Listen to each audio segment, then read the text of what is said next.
तो एक बार की बात है, भगवान विष्णु और माता लक्ष्मी आकाश मार्ग से कहीं जा रहे थे। तभी माता लक्ष्मी ने देखा कि धरती पर कई लोग तो बहुत ही खुश है और कई लोग बहुत ही ज्यादा दुखी है। तब माता लक्ष्मी ने भगवान विष्णु से पूछा कि हे प्रभु, मुझे एक सवाल आपसे पूछना है। तब भगवान विष्णु ने कहा कि प्रिय, पूछो कि तुम्हें कौन सा सवाल पूछना है। तब माता लक्ष्मी ने कहा कि हे प्रभु, धरती पर कई तो लोग दुखी है और कई पर लोग सुखी हैं, ऐसा क्यों और कैसे है? तब भगवान विष्णु ने कहा कि देवी, ये तो उनके कर्मों का हिसाब हो रहा है। किन्हीं लोगों के कर्मों का हिसाब अच्छा हो रहा है तो HB कहियों का बुरा हिसाब हो रहा है। तब माता लक्ष्मी ने पूछा कि ये कर्मों का हिसाब कौन करता है और कैसे करता है और किस उम्र में ये हिसाब होता है? तब भगवान विष्णु कहते हैं कि हे प्रिय, मैं आपके सवाल का जवाब एक कहानी सुनाकर दूंगा। आप इस कहानी को बहुत ध्यान से अंत तक सुनना, क्योंकि यह कहानी सभी के लिए बहुत ही जरूरी और ज्ञानवर्धक है। तब भगवान विष्णु कहते हैं कि एक बार एक राजा था। अब उस राजा की 2 रानियां थी। पहले जो हुआ करते थे राजा, वे बहुत सारी रानियां रखते थे। घर में बड़ी रानी की ही मर्जी चलती थी, छोटी रानी की हमेशा आलोचना की जाती थी। राजा भी छोटी रानी से उदासीन रहा करते थे, साथ ही राजा उसको ज्यादा पसंद भी नहीं करता था। छोटी रानी के दिन अत्यंत कष्ट में बीत रहे थे। बड़ी रानी का नाम था सरिता और छोटी रानी का नाम था रमा।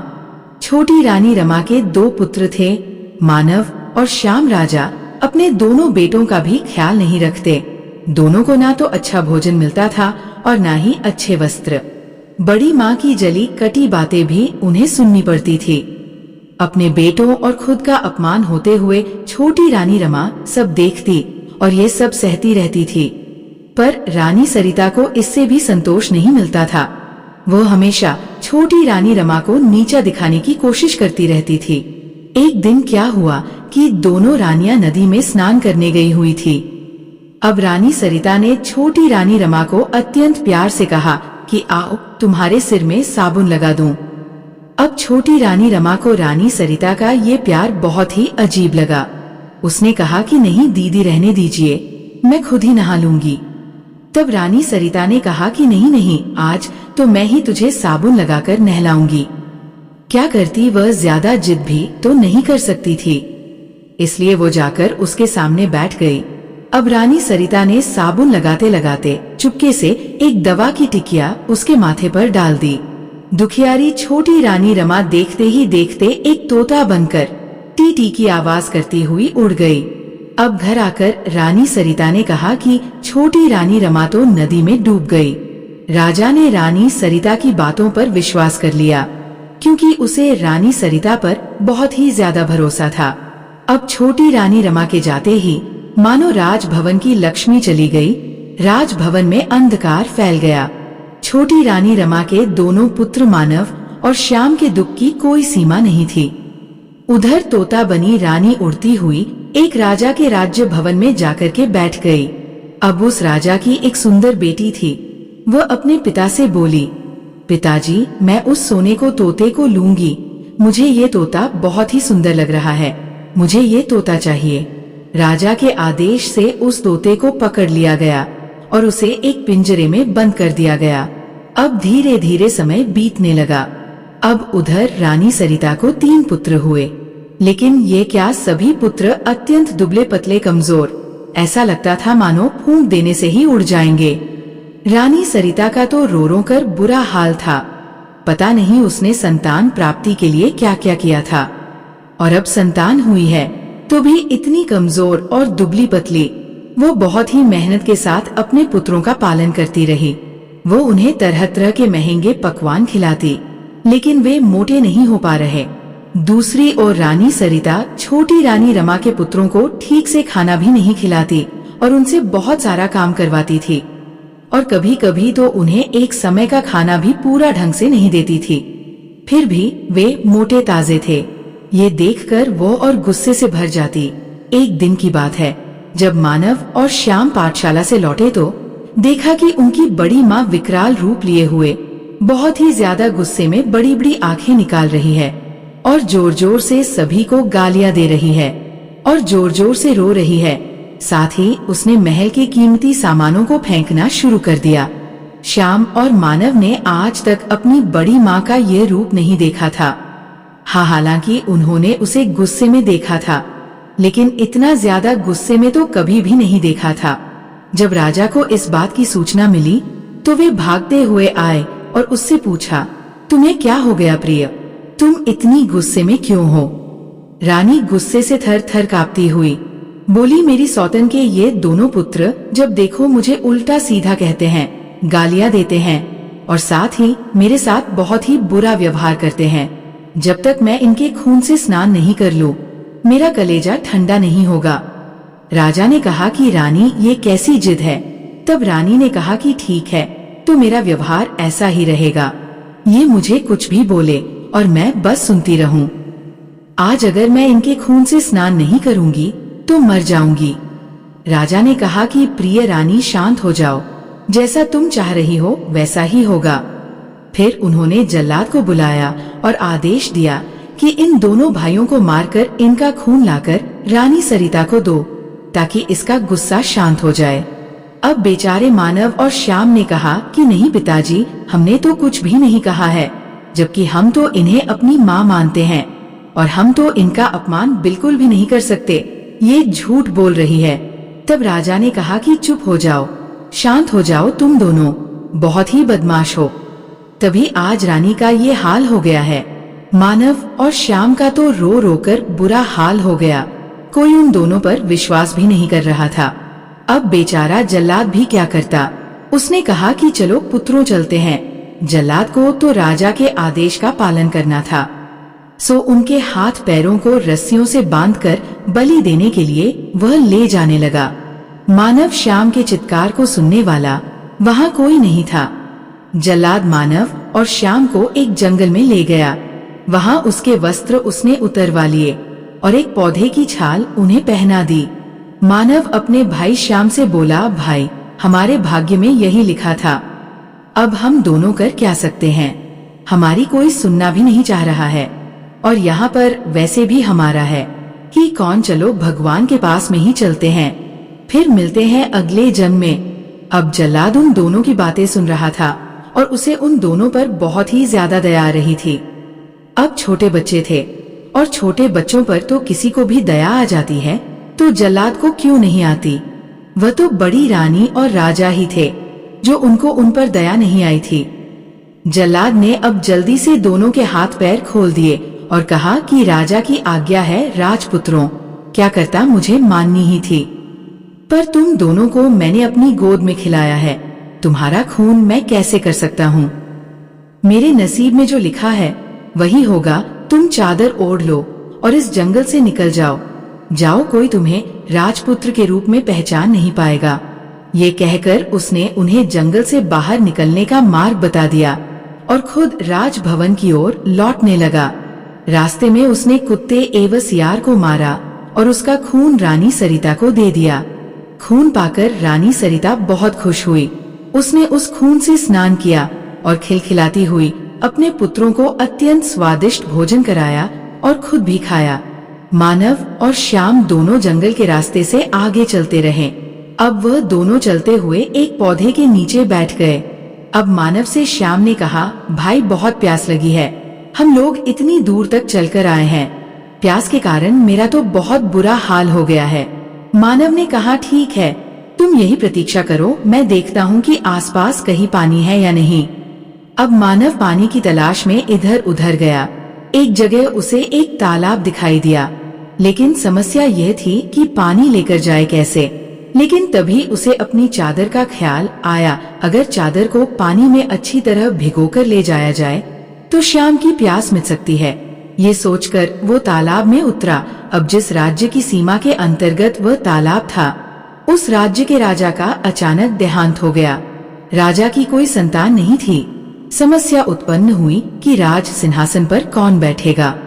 सिंहासन को तो खाली नहीं रखा जा सकता। इस पर काफी विचार विमर्श हुआ। अंत में मंत्रियों एवं प्रजा ने मिलकर तय किया कि जिस व्यक्ति के माथे पर तिलक होगा उसे ही सिंहासन पर बैठाया जाए। योजना के अनुसार एक सफेद हाथी की पीठ पर सिंहासन बांधकर हाथी को छोड़ दिया गया।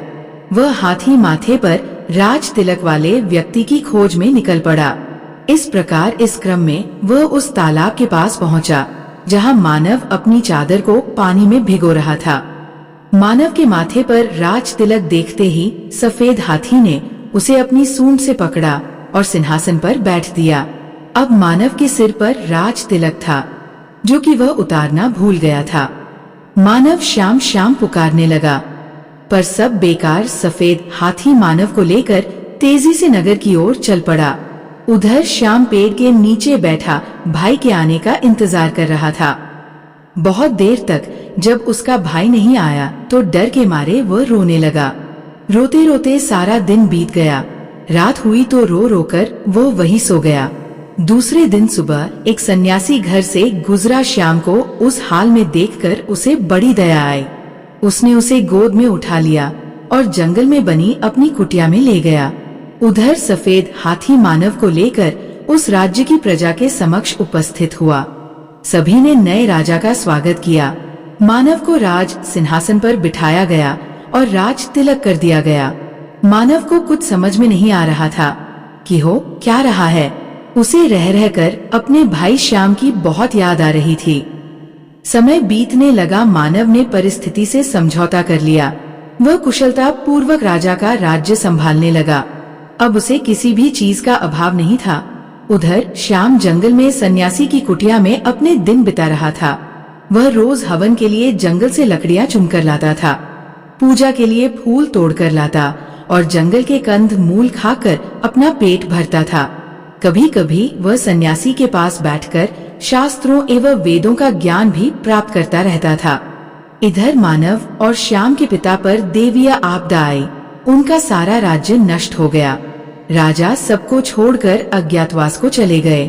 रानी सरिता की दशा भी अत्यंत दयनीय हो गई। अब उनकी भिक्षा मांगकर जीवन निर्वाह करने की नौबत आ गई। परंतु उसके फटे पुराने कपड़ों को देखकर लोग भी उसे दुत्कार देते थे। एक दिन दुखी होकर रानी सरिता अपने तीनों पुत्रों के साथ समुद्र के किनारे खड़ी थी। अचानक समुद्र की लहरों में रानी सरिता के तीनों पुत्र बह गए। बड़ी रानी ने अपने पुत्रों को बचाने की बहुत कोशिश की, पर सब बेकार। दुखी होकर समुद्र में कूद पड़ी उधर जिस राज्य में छोटी रानी रमा तोता बनाकर गई थी। वहां के राजा की बेटी हंसा अब बड़ी हो गई थी। अब राजा अपनी रूपवती कन्या के लिए योग्य वर की तलाश कर रहे थे, पर वैसा उन्हें उनके योग्य वर मिल नहीं रहा था। तब रानी से परामर्श कर उन्होंने एक स्वयंवर का आयोजन किया। स्वयंवर सभा में अनेक राज्यों के राजपुत्र उपस्थित हुए। राजा ने घोषणा की कि सारे राजपुत्र अपने आसन पर बैठेंगे और हंसा हाथ में माला लेकर सभी के सामने से गुजरेगी। जो राजकुमार उसे पसंद आएगा उसी के गले में वह वरमाला डालेगी। इधर जिस दिन स्वयंवर का दिन आया उस दिन हंसा ने स्वयंवर के लिए श्रृंगार करना आरंभ किया। उसने बालों का जुड़ा बनाया, आंखों में काजल लगाया। फिर तोता बनी रानी से पूछा, और मुझे क्या चाहिए? तोते ने कहा, मैं अगर तुम्हारी जगह होती तो गज मुक्ता पहनती, परंतु तुम्हारे पास गज मुक्ता न होने से श्रृंगार तो पूरा होगा ही नहीं। तुम्हारे पास तो गज मुक्ता है ही नहीं। अगर स्वयंवर में आए हुए राजकुमारों में से कोई गजमुक्ता ला दे तो समझना वही तुम्हारे योग्य वर है। ये सुनकर हंसा ने सारे साज श्रृंगार उतार दिए और घोषणा करवा दी कि जो राजकुमार उसके लिए गज मुक्ता लाएगा उसी से वो विवाह करेगी। अब राजकुमारी की घोषणा सुनते ही सारे राजकुमार गजमुक्ता की खोज में निकल पड़े। राजकुमारों ने सुना था कि सभी हाथियों में गजमुक्ता नहीं होती। समुद्र के किनारे पाए जाने वाले किसी किसी हाथी में ही गजमुक्ता होती है। आठ सारे राजकुमार समुद्र की ओर चल पड़े। समुद्र के किनारे पहुंचने से पहले ही हाथियों के एक झुंड ने उन पर धावा बोल दिया, जिस कारण अनेक राजपुत्रों के हाथ पैर टूट गए, अनेक घायल हो गए और इस तरह सब हताश निराश होकर वापस लौट गए। कुछ ही दिनों बाद ये समाचार मानव बने राजा के कानों तक पहुंचा। उसे राजपुत्रों की दुर्दशा पर दया आई और हंसा के आचरण पर अत्यंत क्रोध आया। उसने निश्चय किया कि वो हसा के अहंकार को चूर चूर कर देगा। उसने हसा के पिता के राज्य पर आक्रमण कर दिया। हसा के पिता की पराजय हुई। मानव बने राजा ने हसा को बंदी बना लिया। उधर श्याम सन्यासी की कुटिया में दिन बिता रहा था। सारा दिन इधर उधर घूमता रहता और उसका बस यही काम था कि पूजा के लिए सामग्रियां इकट्ठी करता रहता था और रात दिन सन्यासी के साथ में मंत्रों का जाप करता रहता है। उसकी कुटिया के पास एक विशाल बरगद का पेड़ था। उसमें एक कबूतरी और एक बुलबुल रहा करती थी। एक दिन दुखी होकर श्याम उसी पेड़ के नीचे बैठा था। तब उसने उस कबूतरी और बुलबुल को बातचीत करते हुए सुना। कबूतरी ने स्वयंवर की सारी घटनाएं बुलबुल को सुनाई। फिर बोली कि कौन जानता है कि इसका क्या परिणाम होगा। बुलबुल ने कहा कि एक सागर के किनारे एक दूध पहाड़ से खीर सागर में दूध गिरता है। उस खीर सागर में एक स्वर्ण कमल खिला हुआ है। उस स्वर्ण कमल में एक हाथी रहता है। उसी के सिर में गज मुक्ता है।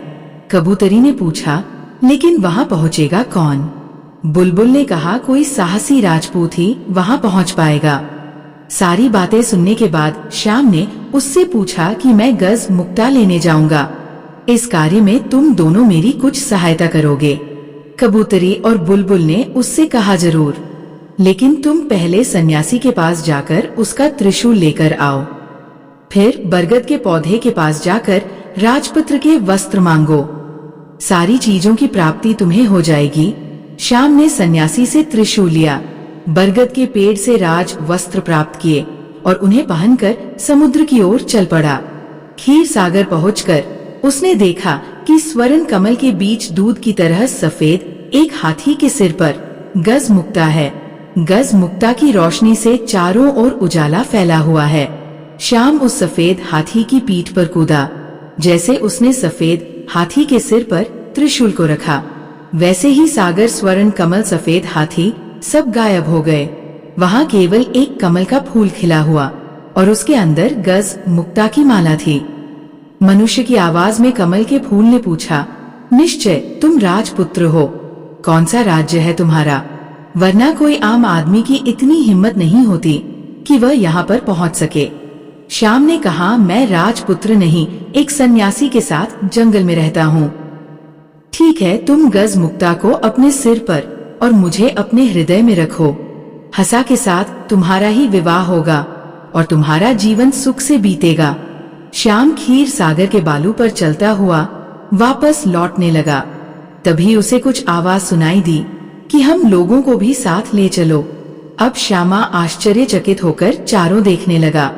उसे आसपास कोई भी नहीं दिखा। वो आगे बढ़ा तो फिर वैसी ही आवाज आई। उसने गौर से बालू को देखा तो उसे लगा कि उसके पैर के पास बालू के अंदर से आवाज आ रही थी। उसने ने त्रिशूल से वहां का बालू हटाया तो देखा कि वहां 3 सोने की मछलियां थी। उसने उनको पकड़ लिया और अपने साथ लेकर चल पड़ा।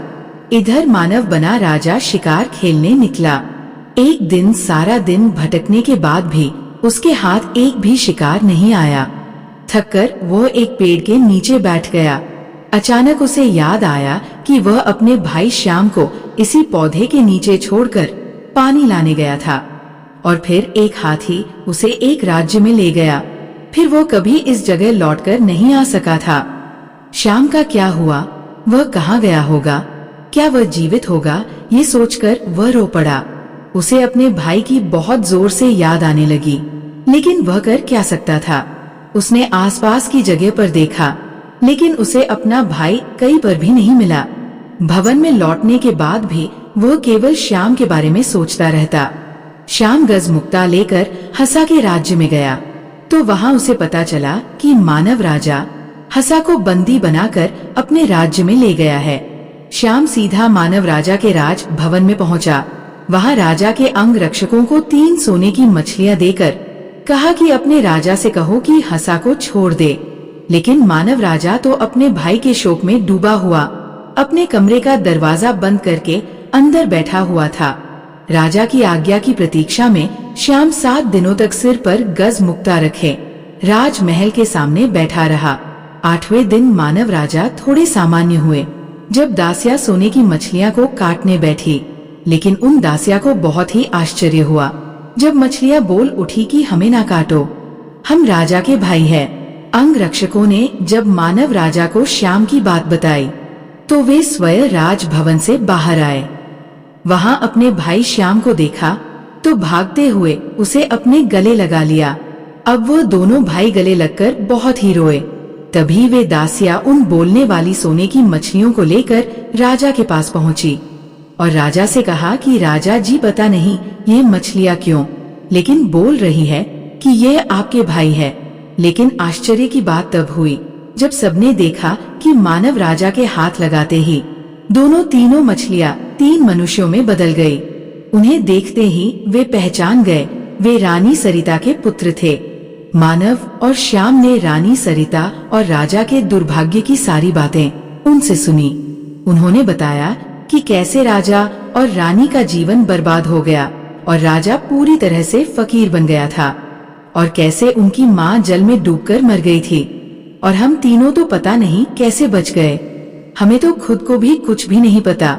उनकी आंखों से आंसू बहने लगे। 5 भाई आनंद पूर्वक राजभवन में रहने लगे। मानव राजा अपने भाई श्याम के विवाह की तैयारियां करने लगा। उसने हंसा के पिता के पास समाचार भेजा कि उन्हें मुक्त किया जा रहा है। पिंजरे के तोते ने हंसा को खुशखबरी दी। गज मुक्ता लेकर राजा आ गया है। हंसा बोली, जानती हूँ। उसी समय एक दासी भागते हुए आई और उसने प्रसन्नता पूर्वक कहा कि गज मुक्ता लाने वाला राजपुत्र राजा मानव के भाई है। हंसा बहुत खुश हुई। उसने तय किया कि वह अपने प्रिय तोते को आज अपने हाथों से स्नान कराएगी। उसने गाय के दूध में कच्ची हल्दी को पीसकर दूध में मिलाया और उससे तोते को स्नान कराने लगी। हंसा के हाथ जैसे ही तोते के माथे की दवाई पर गई, देखते ही देखते तोता एक सुंदर नारी बन गया। हंसा ने आश्चर्य से पूछा कि तुम कौन हो, परी हो या देवी? वह बोली, मैं राजरानी हूँ। मानव और श्याम मेरे ही बेटे हैं। उसके बाद उसने अपने साथ घटी सारी बातों को उसे बता दिया।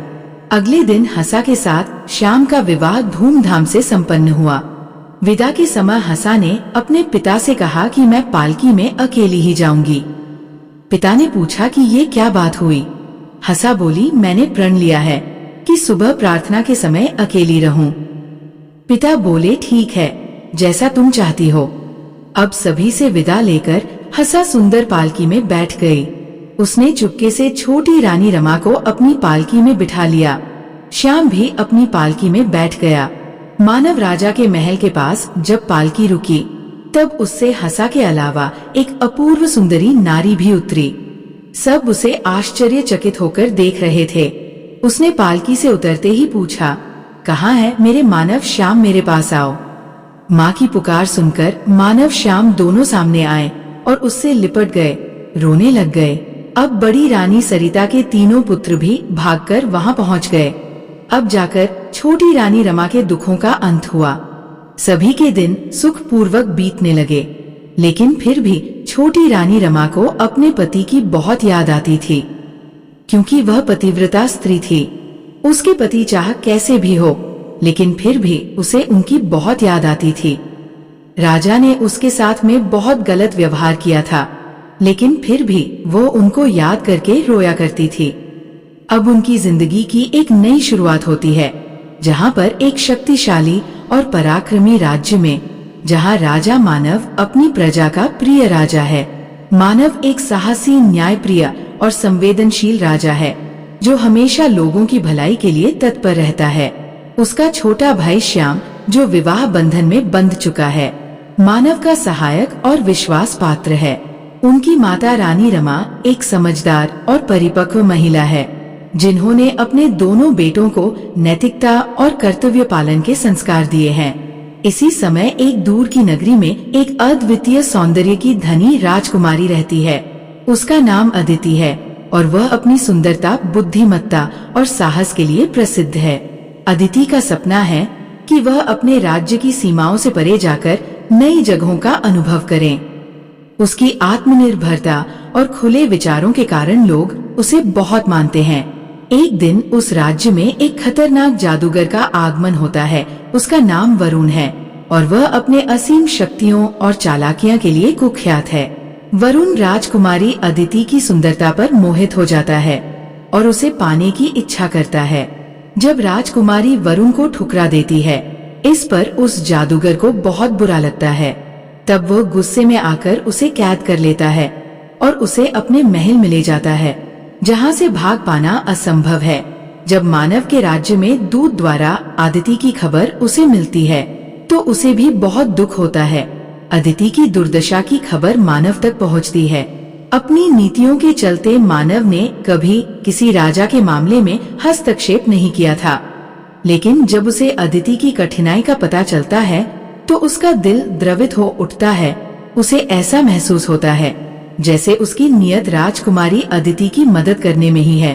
वह अपने भाई श्याम को अपने राज्य की देखरेख सौंपता है और अदिति को मुक्त करने के लिए उस जादूगर के राज्य की ओर निकल पड़ता है। मानव को अपनी यात्रा में कई खतरों और परीक्षाओं का सामना करना पड़ता है। जंगलों से लेकर ऊंचे पर्वतों तक मानव अपने साहस और शक्ति से इन सभी कठिनाइयों का सामना करता है। उसे कई जादुई प्राणियों का सामना करना पड़ता है, जो उसे मदद भी देते हैं और कभी कभी उसे चुनौती भी देते हैं। इस बीच वरुण के महल में कैद अदिति भी मानव की यात्रा की कहानियों को सुनती है और उससे प्रभावित होती है। दोनों के आपस में अनजाने में एक प्रेम का अंकुर फूटने लगता है। अदिति के मन में आशा जागती है कि मानव उसे बचाने के लिए आएगा। मानव आखिरकार वरुण के महल तक पहुंचता है, जहां उसे कई तरह के जादुई प्रलोभन और मुश्किलों का सामना करना पड़ता है, परंतु अपने साहस और प्रेम के बल पर वह वरुण का सामना करता है। वरुण और मानव के बीच एक रोमांचक युद्ध होता है, जिसमें मानव अपनी वीरता का परिचय देता है और वरुण को पराजित करता है। मानव अदिति को मुक्त कराता है और दोनों के बीच गहरा प्रेम प्रकट होता है। अदिति और मानव एक दूसरे से अपने मन की बात कहते हैं। अदिति को मानव का साहस और प्रेम आकर्षित करता है और मानव को अदिति की बुद्धिमत्ता और सौंदर्य पर। अब दोनों अपने अपने राज्य में लौटते हैं और प्रजा के प्रेम से भर जाते हैं। अब राजा मानव अदिति के पिता को अदिति को सौंप देता है। अदिति का पिता इसके लिए मानव का बहुत धन्यवाद करता है, क्योंकि जब से अदिति गई थी उस दिन से राजा रानी ने खाना भी नहीं खाया था और बहुत दिनों से बीमार थे। जब उसने एकदम से अदिति को देखा तो वो बहुत ही खुश हो गया और उसे गले लगाकर बोला कि मैं तो मर ही जाता, तुम कहाँ चली गई थी। तब उसने पूरी सच्चाई अपने पिता को बताई। अब वह राजा मानव से बहुत ही खुश हो जाता है और मानव को अपना दामाद बनाने की इच्छा से मानव से बात करता है और कहता है कि मेरी बेटी से शादी कर लो। अब मानव भी अदिति को पसंद करने लगा था, तो उसने कहा कि ठीक है, मैं आपकी बेटी से शादी करने के लिए खुश हूँ। इसके बाद मानव और अदिति का विवाह संपन्न होता और दोनों का विवाह होने के बाद वह अपने राज्य में लौटते हैं।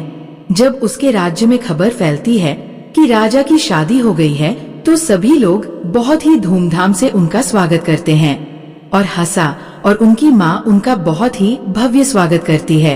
अब ऐसा करते करते बहुत साल बीत जाते हैं। तभी एक दिन राजा को आकर एक द्वारपाल जानकारी देता है कि एक फकीर है जो कि हमारे महल के दरवाजे पर बेहोश हो गया है और वह कुछ भी नहीं बोल रहा है। तब मानव ने कहा कि आप उन्हें खाने को कुछ दीजिए और अंदर लेकर आइए। जब मानव ने देखा कि वह फकीर और कोई नहीं जबकि उनके पिता है, तो उनकी आंखों से आंसू आने लग गए। और जब मानव के पिता ने देखा कि जिस बेटे को उसने कभी भी कुछ भी नहीं समझा था और जिनको मरवा दिया था, आज वो सामने कैसे आ गए हैं, तब वो बहुत ही डर जाता है। तभी वो देखता है कि वहाँ पर उसकी छोटी रानी रमा भी है और श्याम भी है। तब वो और भी डर जाता है। तब वो सोचता है कि पता नहीं मैं कहाँ पर आ गया, ये लोग तो काफी साल पहले ही मर गए थे, कि आज वापस जिंदा कैसे हो गए हैं। तब रानी ने भागकर राजा को गले लगाया और कहा कि आपको मैंने कहाँ नहीं ढूंढा, आप मुझे कहीं पर भी नहीं मिले, आप कहाँ पर चले गए थे। अब उस फकीर बने राजा के पास में रोने के अलावा कुछ भी नहीं था। उसने कहा कि तुम तो तालाब में डूबकर मर गई थी, मुझे रानी सरिता ने बताया था। तब छोटी रानी ने बताया कि कैसे उसने धोखे से मेरे सिर में कोई जादुई साबुन लगा दी थी और मैं तोता बन गई थी, लेकिन फिर से मैं इंसान बन गई हूँ। और कैसे आपने अपने ही बेटों को मरवाने का आदेश दे दिया था। आप कैसे पिता है जो अपने ही बेटों को मरवाने का आदेश दे देते हो। एक सच्चा पिता या माँ कभी भी अपने बेटों को मरवाने का आदेश नहीं देते, जबकि उनके बेटे या बेटियां तो उनके दिल का टुकड़ा होती है, लेकिन फिर भी बेटियां तो उनके दिल का टुकड़ा होती है, लेकिन फिर भी आपने ऐसा कैसे कर दिया। तब राजा ने कहा कि मेरी मति भ्रष्ट हो गई थी, जो मैं रानी की बातों में आ गया था और मैं उसकी बातों में आकर मैंने इतना बड़ा पाप कर दिया था, लेकिन फिर भी वो बच गए। तब मानव और श्याम ने उन्हें पूरी सच्चाई बताई थी, कैसे उस जल्लाद ने उनकी जान बचाई थी। एक जल्लाद के उसने अपने हाथों से हमें नहीं मारा, लेकिन तुम्हारे दिल में बिल्कुल भी दया नहीं थी। अब वो फकीर राजा जोर जोर से रोने लग गया और उसने कहा कि मुझे भगवान भी कभी भी माफ नहीं करेंगे, क्योंकि मैंने तुम लोगों के साथ में इतना गलत किया था। लेकिन कहते हैं ना कि जैसी करनी वैसी भरनी, कर्मों का फल भोगना ही पड़ता है। मैंने और रानी सरिता ने जो आपके साथ में किया था वो हमने इसी जन्म में भोग लिया। आज तक कोई भी कर्मों के फल से नहीं बच पाया है, तो हम कैसे बच जाते। हमने इतने बुरे कर्म किए थे, तभी तो हम राजा से रंग बन गए और आप लोग रंग से राजा बन गए। तभी कहते हैं कि भगवान के दरवाजे पर देर है पर अंधेर नहीं है। तब रानी रमा कहती है कि जीवन में हर व्यक्ति कुछ ना कुछ कर्म करता है। भगवान श्री कृष्ण गीता में स्वयं कहते हैं कि कोई भी मनुष्य क्षण भर भी कर्म किए बगैर नहीं रह सकता है। व्यक्ति के कर्म ही उसे ऊपर उठाते हैं और कर्म ही ऊंचाई से उठाकर जमीन पर भी पटक सकते हैं। हिंदू धर्म में माना गया है कि हमें हमारे कर्मों के अनुसार ही शुभ या अशुभ फल प्राप्त होता है। मनुष्य जैसा कर्म करता है वैसा ही फल भोगना पड़ता है। इन फलों का निर्धारण समय खुद करता है, इसीलिए व्यक्ति को सोच समझकर ही अपने कर्म करने चाहिए। कर्म नियमों के अनुसार कर्म का योग ही ईश्वर है।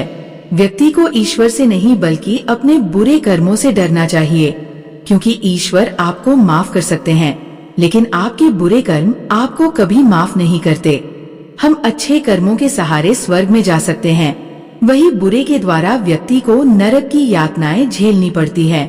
जिस व्यक्ति की सोच जैसी होती है उसके कर्म वैसे ही होते हैं। अगर व्यक्ति अपने कर्मों से ही दोस्ती कर लेता है तो वो हमेशा फायदे में रहता है। कर्म नियमों के अनुसार व्यक्ति को हमेशा कर्म करते रहना चाहिए। ऐसा करने से जिंदगी आपको खूबसूरत मौके देती रहेगी। जो नियमों में बंध कर जीवन यापन करता है वह लक्ष्य की प्राप्ति भी करता है। कर्म को हम पूजा बना ले तो बंधनों से मुक्ति भी संभव है।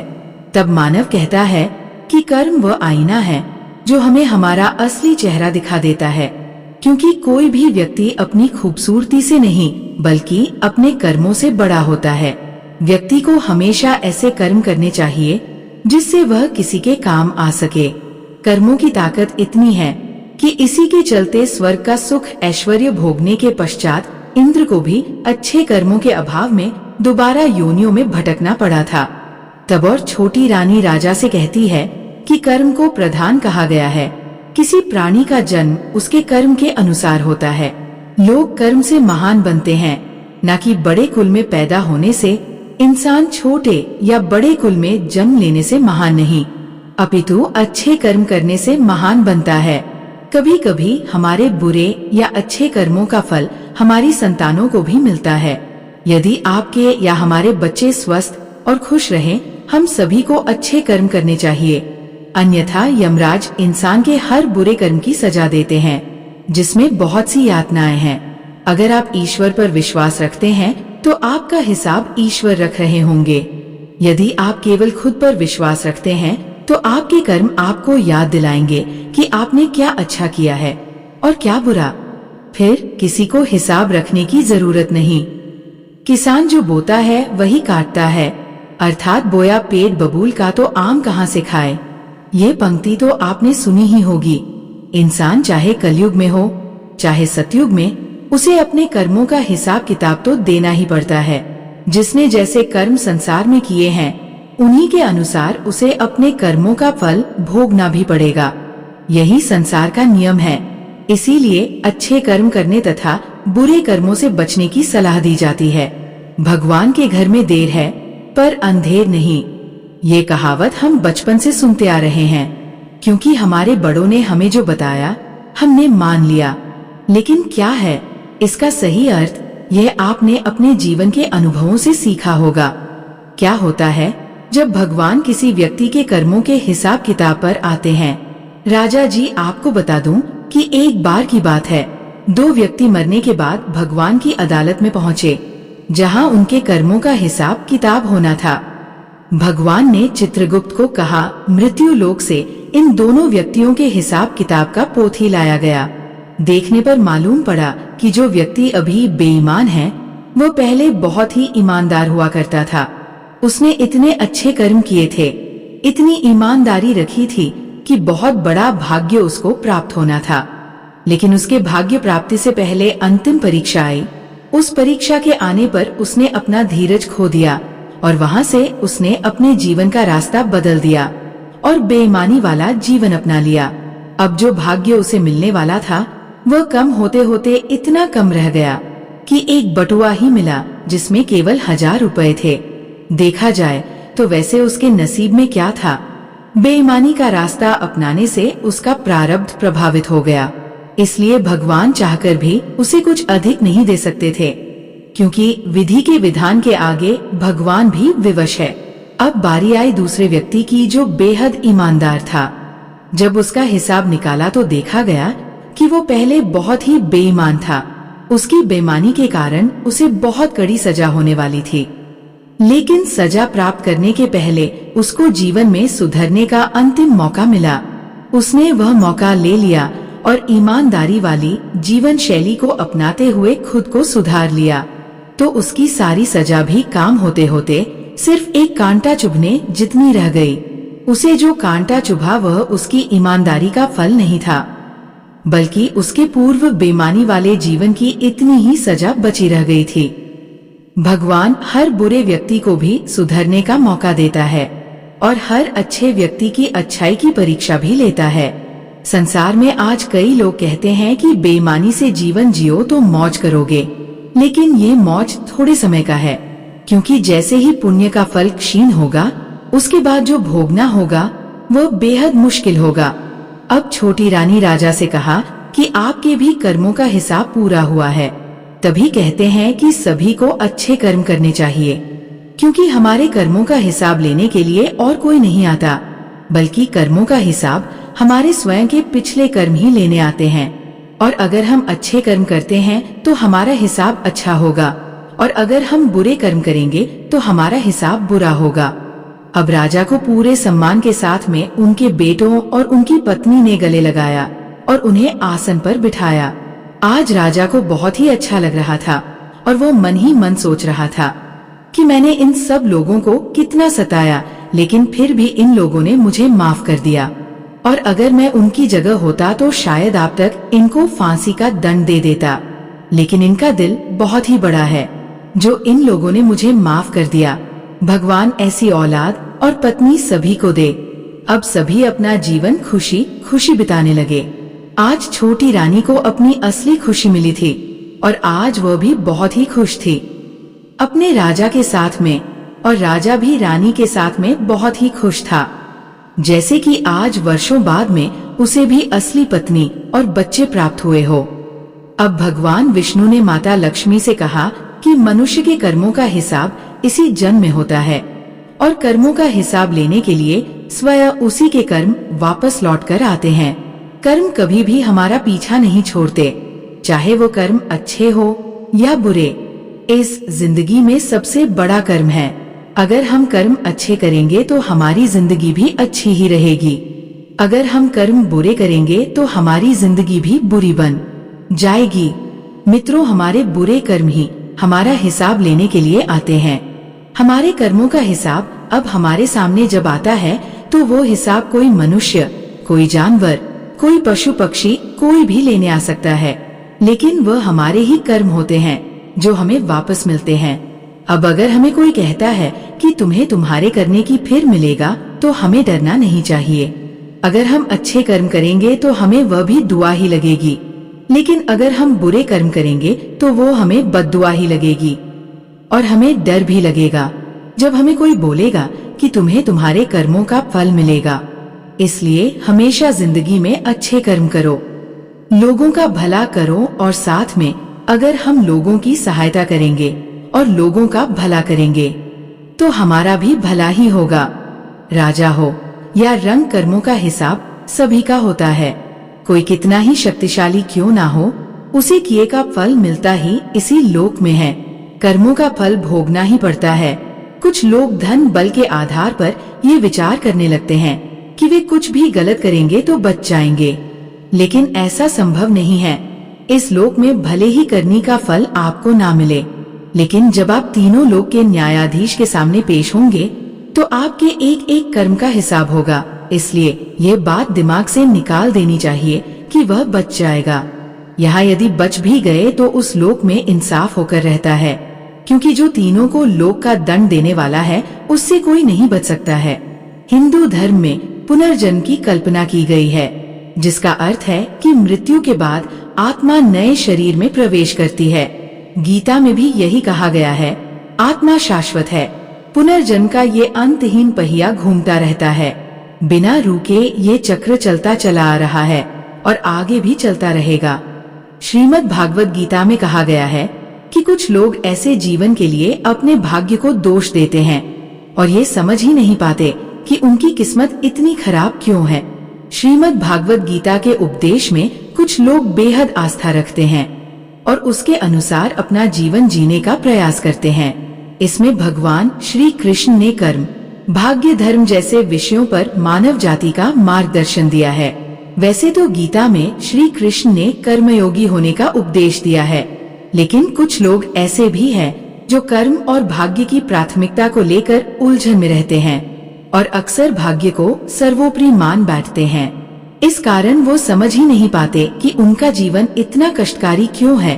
तो ऐसे में ये जानना आवश्यक है कि श्री कृष्ण ने गीता में इंसान के भाग्य को लेकर क्या कहा है।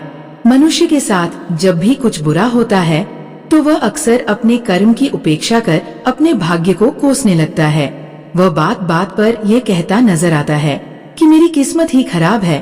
वह ये भूल जाता है कि भाग्य का धागा उसके कर्मों से जुड़ा है, जिसे वह अनदेखा कर रहा है। गीता में श्री कृष्ण ने भी कहा है कि मनुष्य को सदैव अच्छे कर्म करने चाहिए, क्योंकि कर्मों के क्षीण हो जाने पर भाग्य भी नष्ट हो जाता है। जिस मनुष्य का अपने कर्मों पर अटूट विश्वास होता है और जो मनुष्य अपने कर्मों पर सदा अडिग रहता है, केवल वही मनुष्य जीवन में सफल होता है। इसमें भगवान श्री कृष्ण ने स्पष्ट संदेश दिया है कि अगर आप अपने कर्मों की गुणवत्ता में किसी भी प्रकार का समझौता करते हैं तो आप उससे मिलने वाले फल अथवा परिणाम से भी समझौता कर रहे हैं, जो भले ही दूरगामी हो लेकिन आपका भाग्य तय करता है।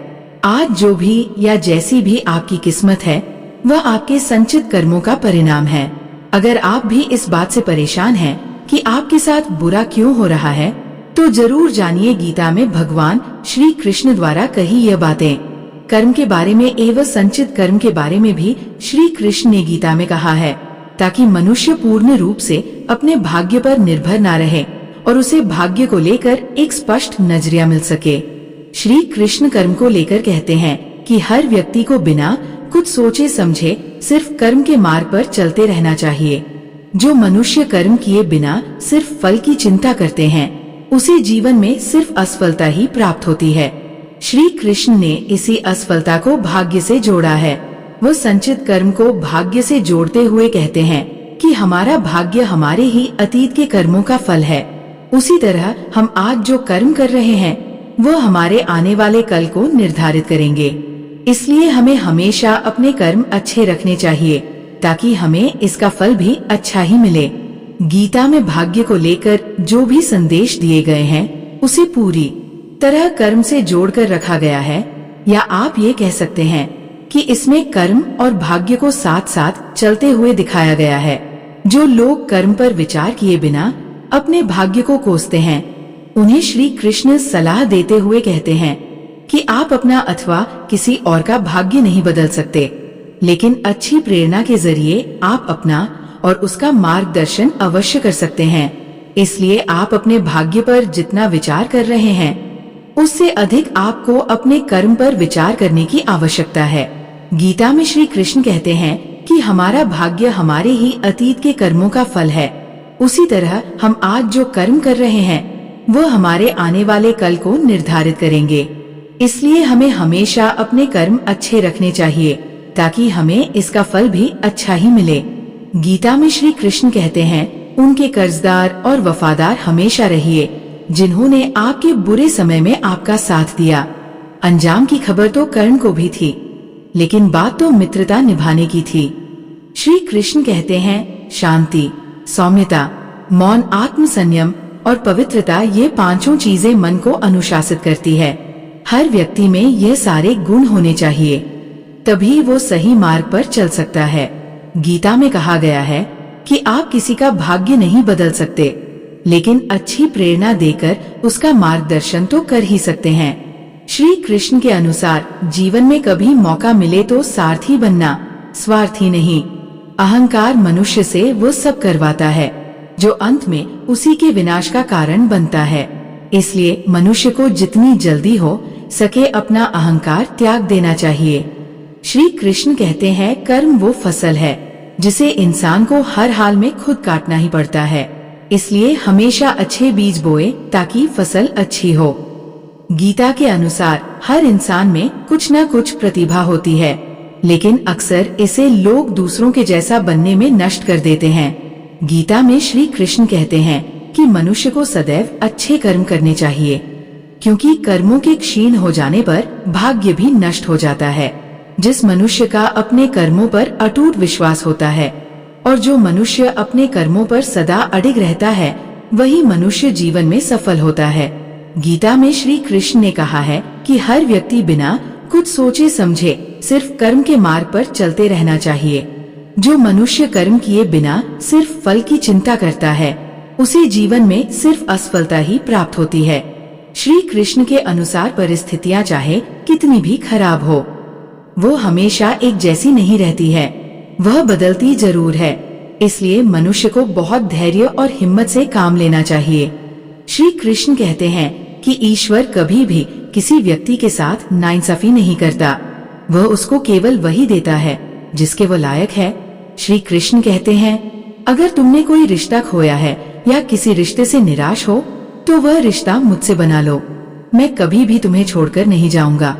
श्रीमद् भगवत गीता में श्री कृष्ण कहते कि जीवन में कुछ भी स्थायी नहीं है, इसलिए स्वयं को अधिक तनावग्रस्त ना करें।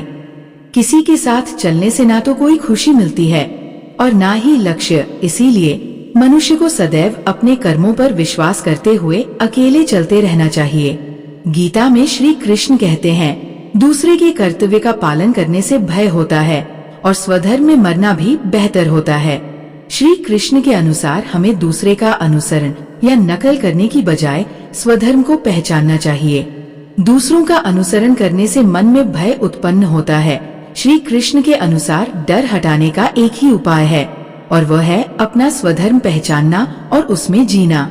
प्रिय दर्शकों, उम्मीद है आज का वीडियो आपको जरूर पसंद आया होगा।